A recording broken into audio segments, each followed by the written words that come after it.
This is Mahri, success coach, angel tarot card reader, and reconnective healer, coming to you from the base of Mount Shasta in McLeod, California. Hi everyone, I'm Dr. Steve Simpson. I'm a mind coach, hypnotherapist, and fellow of the Royal Society of Medicine. And I'm speaking to you today from beside the Thames in beautiful London. This show is about healing, and one of the most insipid forms of disease in the human being is brought about by fear. So we're talking about fear. Those underlying fears that cause relationship flaws and breakups. And now, allow me to introduce my co-host and fearless airwaves partner on Angel Corner Retreat Radio, the one, the only, Dr. Steve. I'll bet you're afraid I'm going to ask you, what is your greatest fear? I'm afraid about a lot of things. Just before we went on air, I was very relaxed and looking forward to the show. And now you've given that introduction about fear, I'm feeling quite shaky.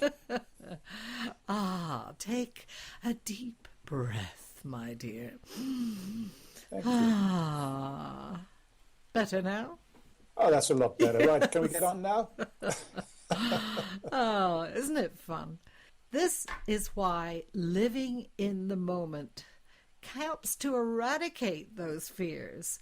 Because if you're really thinking about what is now, you can't be thinking about what you're afraid of. You're thinking about that lovely being you are.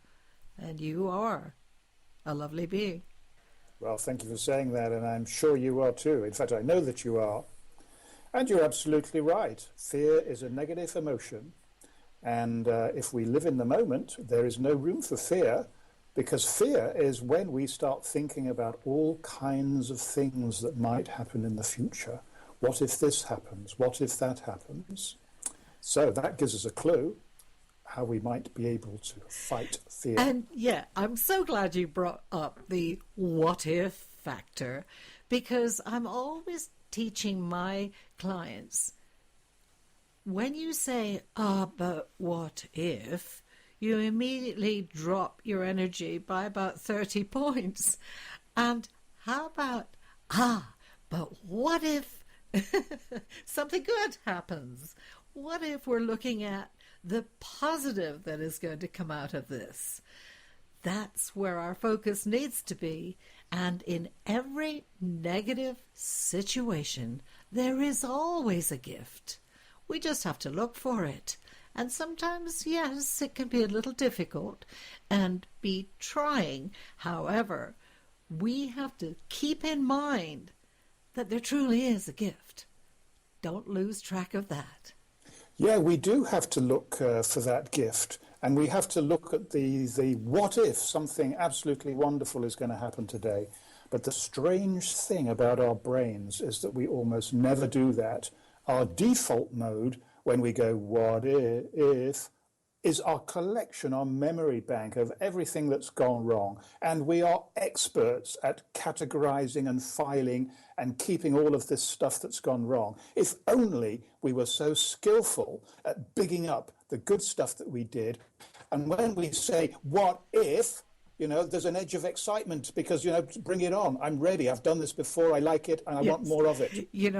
I have been in situations like particularly going for a flight when it's been a bit difficult because I know there's only a limited amount of time and I've had to jump right forward to that space of, I know it's going to be perfect. Whatever it is, whether I miss the flight or get the flight, it will be perfect because I'll meet the right people. I'll find myself in the perfect situation that tells me why this came about.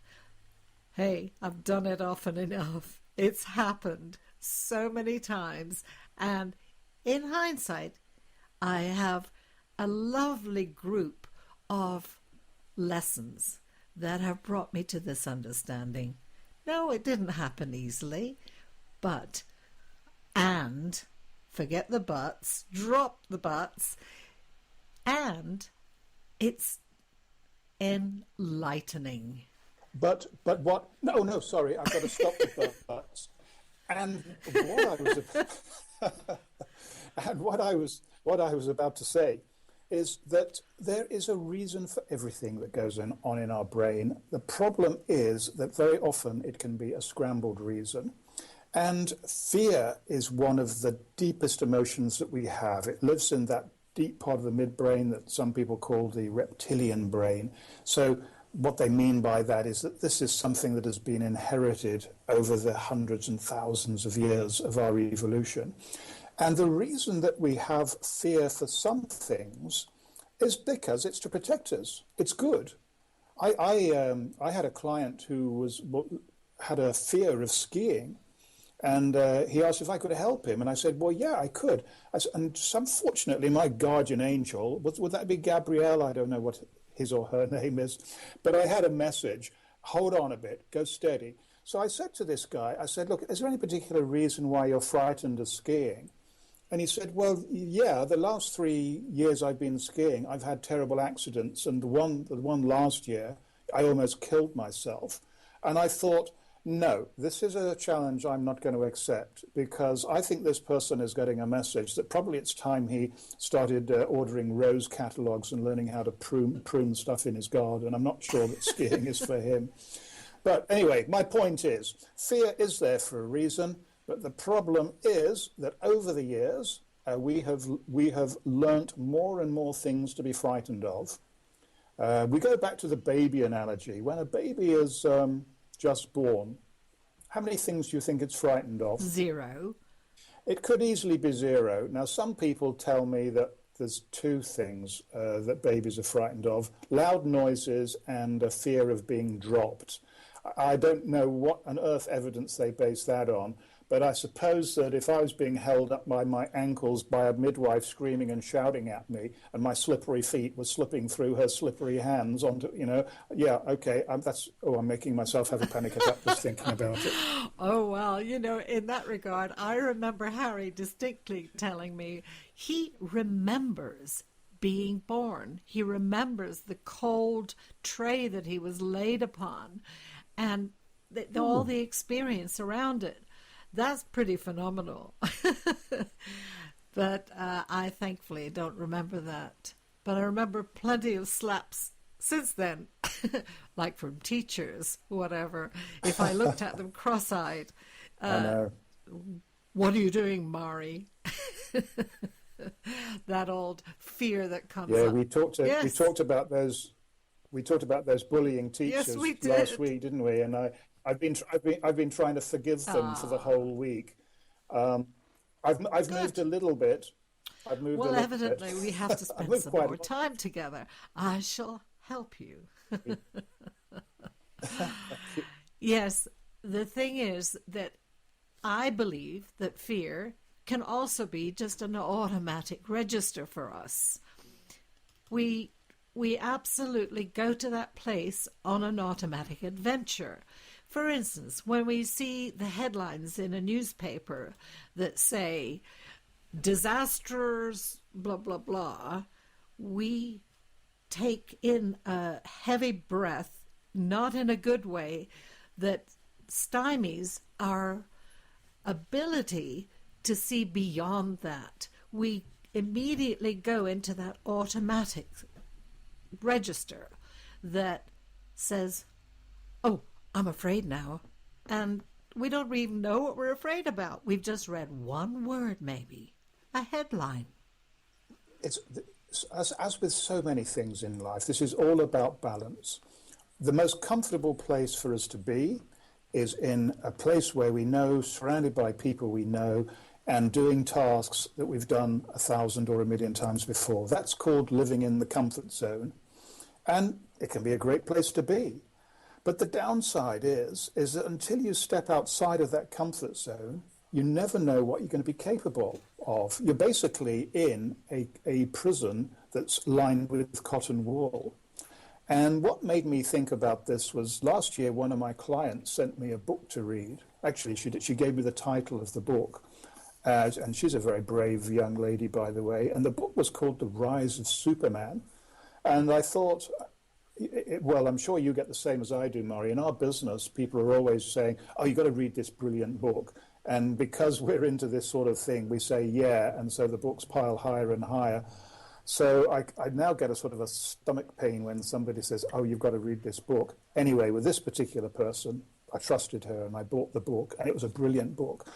And what it's a book really about extreme sports. Now, Usain Bolt, running the 100 meters, he's shaving a thousandth of a second or a hundredth of a second off the time, and the world record is slowly coming down.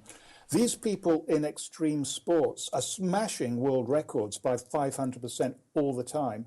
And of course, sadly, while doing that, because they really are fearless, there's rather a high mortality rate.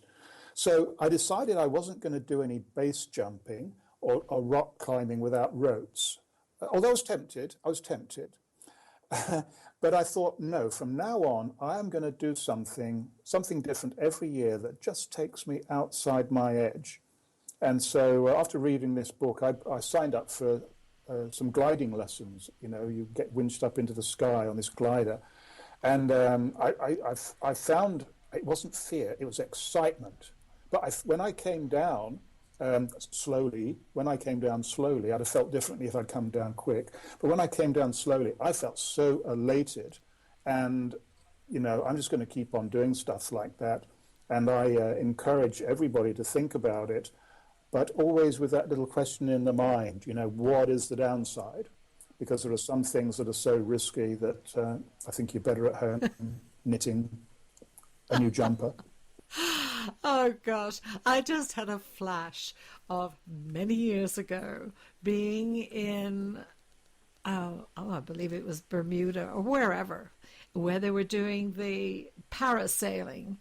And in this particular venture, they took people onto the beach, put them in the harness, and then they took off in a boat, and you raised up and you floated over. Oh, wow. What an amazing situation it was. I loved it. I couldn't wait to do it. And then when I got up there, I knew why. It was fabulous. However, on the downside, my husband at the time was watching me from the beach. And when I came down, he was nowhere to be seen. And I thought, well, that's lovely. I mean, there he is. He's gone. He's not watching me. So I wandered through into the little tropical gardens, found myself into the bar, and of course there he was sitting at the bar, and he was white, ashen, and he was sipping on a drink, and he says, "Oh my God, I can't believe you did that. All these people have told me how dangerous it is and that they've lost a couple of people on the rocks." And so his adventure was to go into the bar and drown a few sorrows, thinking he'd never see me again. Meanwhile, here I was, flying, having a brilliant time, and not a care in the world. But then I started thinking of, oh, but what if?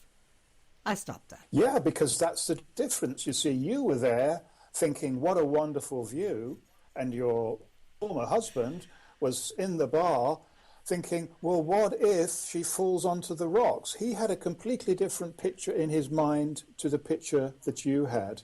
And we've had some light-hearted banter, which is good, because we should be able to laugh at ourselves and to laugh at things. But I know that some people who listen to this will have had issues with fear and anxiety, and panic attacks are, you know, increasingly common. In fact, all mental health issues are becoming increasingly common. Just as we become more prosperous and more comfortable than any generation before us, we have this rise of mental illness, and nobody has been able to explain it that I've found so far. So we will have some listeners who are suffering, can be very, very debilitating. This panic attacks, agoraphobia, these are all different manifestations. What advice would you give them, Mahri? What practical advice could you give to people? First of all, they the whole psyche has to be brought into a place of calm and where they are open to hearing what's possible. Possible in the sense of bringing themselves to that place of calm in any moment, not just when they're working with either you or I or another person.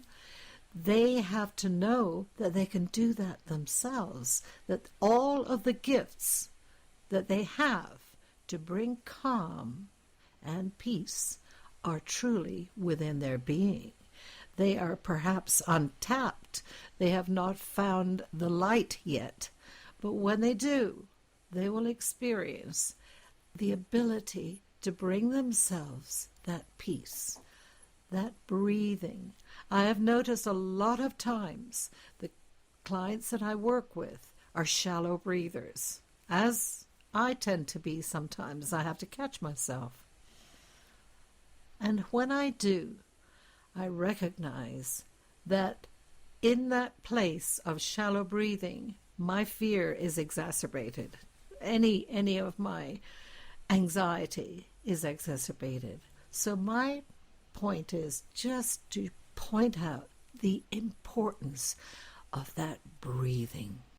Indeed, and I'm beginning to think that you must be psychic, because while you were talking, I was just writing and I'm thinking, okay, she's given me a perfect segue here into talking about breathing.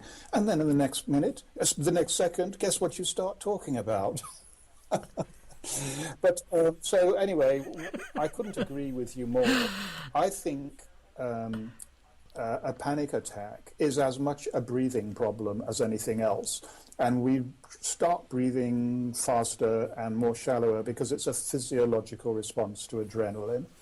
And as we've mentioned on some of our previous programs, we can fool our body to our advantage. So, as you were saying, if a person is aware of their breathing and then consciously makes it a little bit deeper and a little bit slower, the panic attack will subside. It may not go away, but you'll certainly start to get more control. And the other aspect of this is listening to music.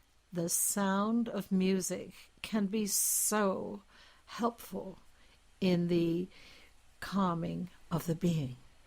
And the other thing is being aware of the thoughts that are bringing about the feelings of anxiety.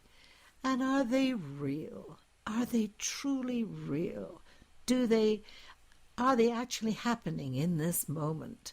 Because, as we've said earlier, it's yet generally a fear about what if in the future, and or, whoa, that happened in the past. So, and it's very real, and I understand that. However, this is the moment. Well, first of all, in school, we didn't have any teaching about this type of ability to be in the moment and to be still. We're all about, get your books out, okay, turn to page 5, we have to get on with this reading, we've got half an hour to learn all this stuff. It's an anxiety-driven type of atmosphere immediately. So, and it goes on and perpetuates into the workplace, etc., etc. And of course, relationships, all the different things that come into this are hinged on what we feel in that moment. But we've not really been taught to connect to our feelings. And now I see, thankfully, many of the schools are bringing in forms of meditation, not just schools, police forces, etc., to people connecting to that feeling within. That's our register, for heaven's sake. Why not? It's, to me, it's just supposed to be. Yeah, you're absolutely right. There are so many people and organizations now who are talking and learning about mindfulness. Another way of considering mindfulness, it's living in the moment. And indeed, I was reading yesterday that the Bank of England, our bank here, that is trying to protect our fragile money in this global economic turmoil that's going on at the moment, apparently all the employees at the Bank of England have mindfulness training. And I'm very happy to hear that, because it makes me able to sleep a little easier at night, even if it doesn't help them. And of course, as what you were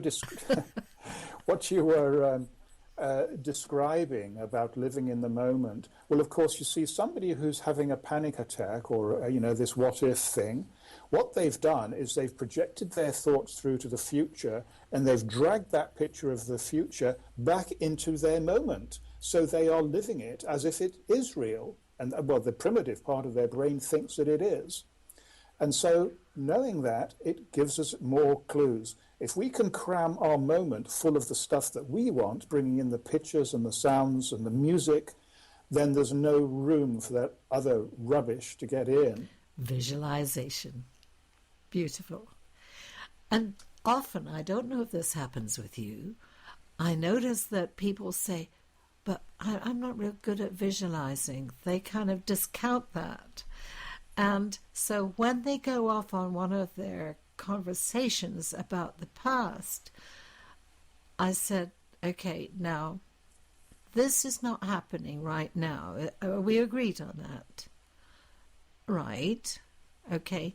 So if this is not happening now, you are visualizing it. Isn't that right? And the light goes on. They realize, yes, they are. They're in a visualization process. Okay, so let's play pretend. Let's pretend that something different is happening. And, well, that sounds a little woo-woo perhaps to them, but I encourage them to go forward with a different type of visualization or to tell me a different story, perhaps something exciting that happened in a different situation. And they can quickly get attached to that exciting moment, and their whole being changes, and they notice it. And they go, oh, yes, I guess I can visualize. Yeah, well, just, you're really getting me excited now because I love talking about woo-woo stuff. So here we go. You're sitting in your room with a client who is who is agitated, and you're trying to calm that person down. I kind of know what you're going to say here, and I think our listeners will know as well, but just to be sure, you're with your client. You're in your consulting room. They're having a panic attack or something close to it. Just guide me in very broad terms the way you would run this therapeutic encounter. Okay, first, I would encourage them to get into a very comfortable position and to close their eyes. And I would encourage them to listen as I counted their breathing in. Breathe in 1, 2, 3, 4, 5. Hold it for a second and whoa, breathe out. So I would guide them in their breathing till they connected, till I could see visually within their being that they were beginning to latch on to a little bit of calm. Then perhaps I would use a visualization process, something that I knew about them that brought them joy. I might talk about their child and the little interaction that they'd had, give them something new to latch on to, that they could remember, even though it may not feel quite the same as it did when it was happening. It was just another opportunity for them to feel connected to something good. Yeah, and that's a great summary of the way our discussion has gone. And the reason I asked you that was because it's so much better coming from your mouth than mine. And I know that the listeners will want to hear that. And those who are having issues like this will be able to take from that, those simple breathing techniques and the visualization stuff and all the rest of it. Because at the beginning of our show, we talked about, what can we do to help people? And it's one thing to help them in our consulting rooms. I think you and I are both pretty effective at that. But it's quite another thing for that person to go back to their home, which might be where the stress is coming from, or to their office, where their bullying manager is the source of the problem. It's quite another thing there. And they have to be very resilient to be able to take those skills from our place to their place. And the woo-woo part of this is that I am firmly convinced, as are many people, that people can become calm just by being exposed to people who've had the training that you and I have had, and many, many, many others, because there is some energetic connection. And we call this mirroring. Human beings are very, very good at mirroring, and we do it unconsciously. Sometimes people even wear the same kind of clothes as their partner. When we talk, we tend to adjust the speed of our talking to the other person. Our body postures, we often mirror the other person. So as therapists, if we give our role models for our posture, the speed of our talking, the speed of our breathing, sooner or later, that other person is going to follow us into a far more relaxed place. And the curious thing here, we talked a few weeks ago about this rock star that I met who goes free diving with sharks, man-eating sharks. Well, I'm never going to do that. I mean, I know this is the rise of Superman, and that's not going to be my challenge for next year. But I do sometimes work with animals. I don't choose to, but I just find I'm in situations where it's called upon. And I find that these techniques work equally well with animals. In fact, in some ways better. And you don't even need to talk to them even. Have you had any experiences like that, Mahri? Yes, I have. With sharks, perhaps? No, not a shark. However, I have had the great experience of becoming a reconnective healer, which I believe you also have. And in that, I have helped many people with their pets, and usually from a distance. So I haven't even seen the pet.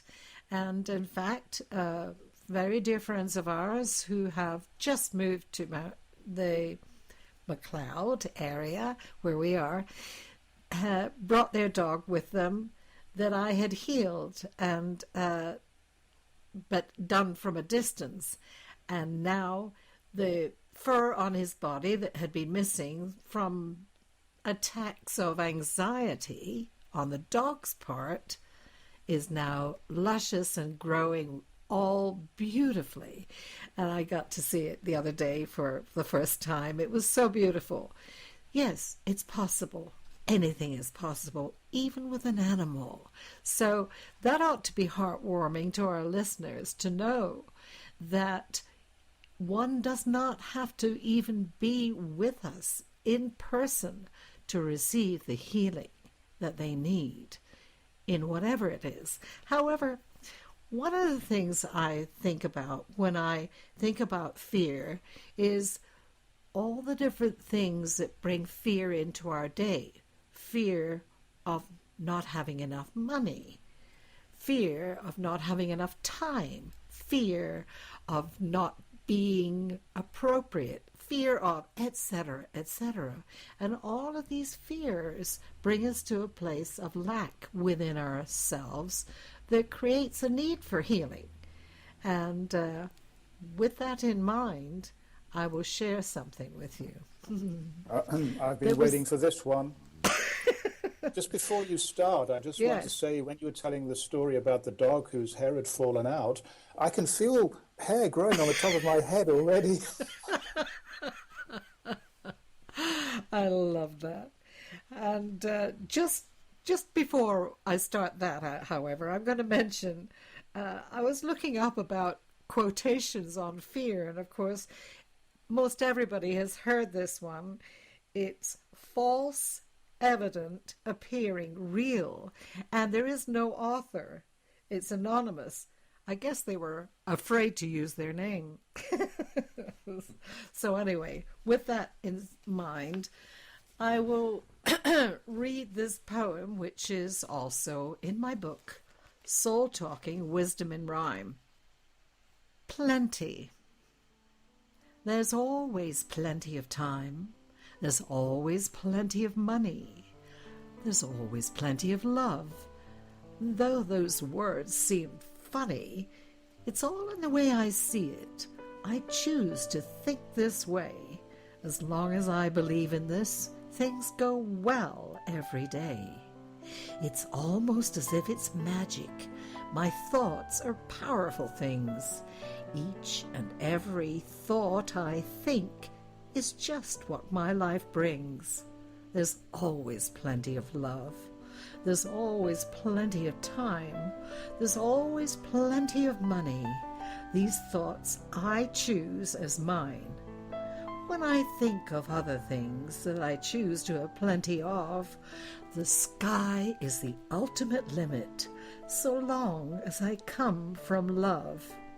There's always plenty of joy deep within my soul. I choose to let this joy come out, to treat a me that's whole, a me that can make a difference in this world I've come to know. I'll share my joy with everyone until these seeds begin to grow. Well, how wonderful. And as usual, I just don't know where these things come from. And you know what? I'm not quite sure that you do either. Well, I actually did some checking on that in my intuitive gate. And I asked, now this is probably more than 15, 20 years ago, I asked, who are you? Where is this download coming from? Because when it happens, when these words come out, I have to stop everything, and it might be in the middle of the night. I have to stop my dreaming and get up and go and write something at 3 o'clock in the morning. But when I do, it keeps writing until it stops. Nothing is changed. So, yes, I did ask, and I was told that there were 2 guides with me. One is Sophocles, and the other one, Andante. Sophocles is the one who is the plodder and the thinker. And Dante is the light-hearted one who throws in some of the light-hearted ideas just to bring about wholeness in the writing. And as you notice, it all comes out in rhyme. I do not try to do that, although I've noticed that I'm guided now a little differently. My writing has changed, but nonetheless, there are lessons in all of it. Yes, and you mentioned earlier on when we were talking about energy and how energy can pass from one person to another, even over extreme distances, the examples that you gave. And you mentioned that this is called reconnective healing. Now, I don't know how things are in the States, but the reconnective healing is not well known by people in the United Kingdom. Is that the same in your experience? And well, the reason what I'm really asking is perhaps maybe you could just share with us a little more about this for listeners who may be totally unfamiliar with what reconnective healing is. Oh, well, yes.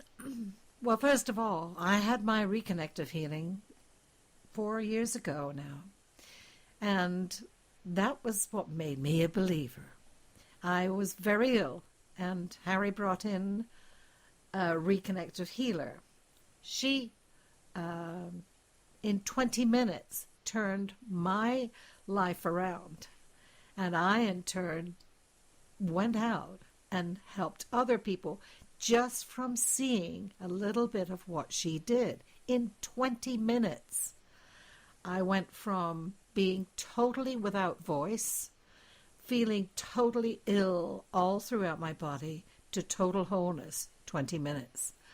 And I healed a neighbor kind of by accident, just by showing her the actions that I saw this lady do. I could feel the energy between my hands when I was doing that. But I didn't expect to see what I saw with her, because she'd had vertigo. And she shot up on her legs and walked around. And I said, "What are you doing?" And she said, "Well, I was going to do some dishes." And I said, "But I thought you, thought you had vertigo." And anyway, long story short, I had a radio show in Sonoma, and I encouraged a gentleman who was the founder of Reconnective Healing, Dr. Eric Pearl, to be a guest on my show. And he invited me to do a training and become an authorized reconnective healer. And of course I did, and so did Harry. And since then I have met many people. And I also have a nephew in Germany who has become a reconnective healer through Dr. Pearl. And several other people I know. And I know Dr. Pearl actually does go to London. So he teaches people all over the world this amazing process. And it works. And I've seen it over and over again. So it's reconnective healing. And you can go to the internet and just see it, reconnectivehealing.com, and hear the entire story of how Dr. Eric Pearl came to his understanding about reconnective healing. Yes, well, I stumbled into it as well, and I've seen some amazing things, and indeed I became so interested that my wife also, she wanted to do some training, and we had to track Dr. Pearl down to Madrid, which there are worse places to be than that. And she was a little worried, actually, because when she came back from this trip, she got an appointment to see a dermatologist because she'd got a black lesion on her leg that she was a little worried about. And to be quite honest, I was a little worried about it as well. Anyway, on day 2 of this reconnective healing, she went into the shower and she came out and she looked white. She said, "You'll never guess what's happened." I said, "Well, what?" And this thing had just dropped off her leg. And it wasn't bleeding underneath. The skin was, pink, new skin. And so she went and told Dr. Pearl about that, and he took some photographs or something. So, I mean, I know that's anecdotal. I'm talking about a family member, but it's just an illustration. And I would definitely recommend anybody who's interested in this to, take a look at the website. And because, well, Mahri, let me ask you, I mean, do you think anybody can learn to be a reconnective healing, or do you have to have this gift of hot hands or something? No, everybody can do it. Anyone, children can do it, and they do. That is the most exciting part of this. And the receiver of the healing does not necessarily have to believe in it. They don't have to know anything about it. It's just absolutely... There are no age limits in it at all. Yeah, well, so maybe some of our listeners might want to send you an email, and maybe we could perhaps do one of these healings on air. Would you be up for that? Oh, yes, absolutely. The only thing is that it's actually a quiet process, so it might be a very quiet broadcast. Yeah. Yeah, that's true. Maybe that wasn't such a good idea because, following on from last week, I know that while we're talking, you do like to be online playing your poker at the same time. Oh, dear. So what are the other fears that we bring into our lives that cause silly nonsense? One of them, this is just to bring in the lightness. Many people out there are looking for love relationships, and they're still not healed from a previous love relationship, I should say. And I was thinking of a song, and it goes like, "I've got those God, I wish you loved me. Oh, you do. I'll see you later, blues." And I think about that, and that's what happens we bring ourselves into this place of really wanting to find somebody to make our life whole, wrong in the first place, and then we step into that place of fear of, oh, but what if they're just like I've already experienced? Well, this is a very important time to bring some healing into that type of thinking, because those fears are so unfounded. This person who's coming in may not be anything like the person that brought you this pain or that heartache. It's just not fair to put that on this new being that has stepped into your place. So, yes, there's a lot of things that we can do around that bring healing of past memory. So important, and the example of recent failed relationships, I mean, where there's a lot of pain, and thinking forward to future relationships, that negative energy is dragged there, as you described. What if I'm going to do the same thing again? And it's so important to nip this fear in the bud, because it's looking at it the other way around. If you've had one failed relationship, assuming that you have learned something from it, then the chances of your next relationship being a lot happier are very good. But if the fear is still there, then the chances are that that next relationship is going to be just as bad as the one you have, because there's been no moving on with it.